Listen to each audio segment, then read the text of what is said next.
ছবি বিকৃতির অভিযোগ। অবশেষে সোনারপুর থানায় অভিযোগ দায়ের করলেন সাসপেন্ডেড তৃণমূল নেত্রী রাজন্না হালদার। আগেই আপনারা জানেন যে রাজন্না হালদার একাধিক অভিযোগ সামনে এনেছেন, এআই দিয়ে তার ছবি বিকৃত করা হয়েছিল। এবার তিনি থানায় অভিযোগ দায়ের করলেন। কথা বলবো, আমাদের সঙ্গে রয়েছেন আমাদের প্রতিনিধি কৃষ্ণেন্দু অধিকারী। জানাও কৃষ্ণেন্দু।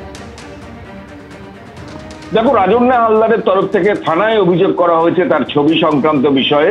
সোনারপুর থানায় অভিযোগ করা হয়েছে, বারুইপুর সাইবার ক্রাইমে সেখানে অভিযোগ করা হয়েছে, এমনকি লালবাজারে পর্যন্ত অভিযোগ করা হয়েছে সাইবার ক্রাইমে।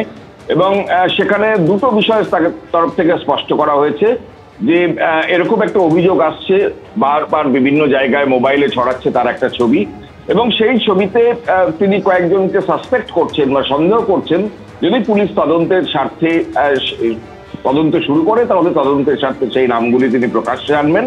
এবং পাশাপাশি এটাও বলা হয়েছে যে এটা একটা কনফিউশন তৈরি হচ্ছে, অনেকে বলছেন এটা অরিজিনাল ছবি, এআই ছবি নয়। সুতরাং এই বিষয়টাতেও প্রকৃতভাবে তদন্ত শুরু হোক যে এটা এআই ছবি না, এআই দিয়ে বানানো ছবি না, অরিজিনাল ছবি বা কেউ মোবাইলে তোলা ছবি, সেই বিষয়টা স্পষ্ট করা হোক।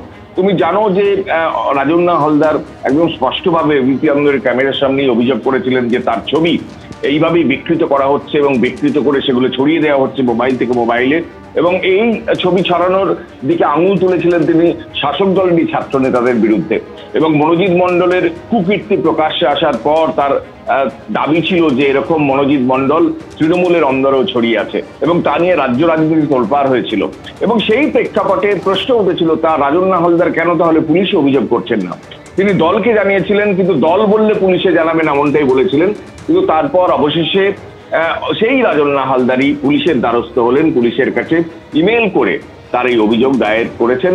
এবং পুলিশ এবার কি পদক্ষেপ করে এখন সেটাই দেখার। ধন্যবাদ তোমায়।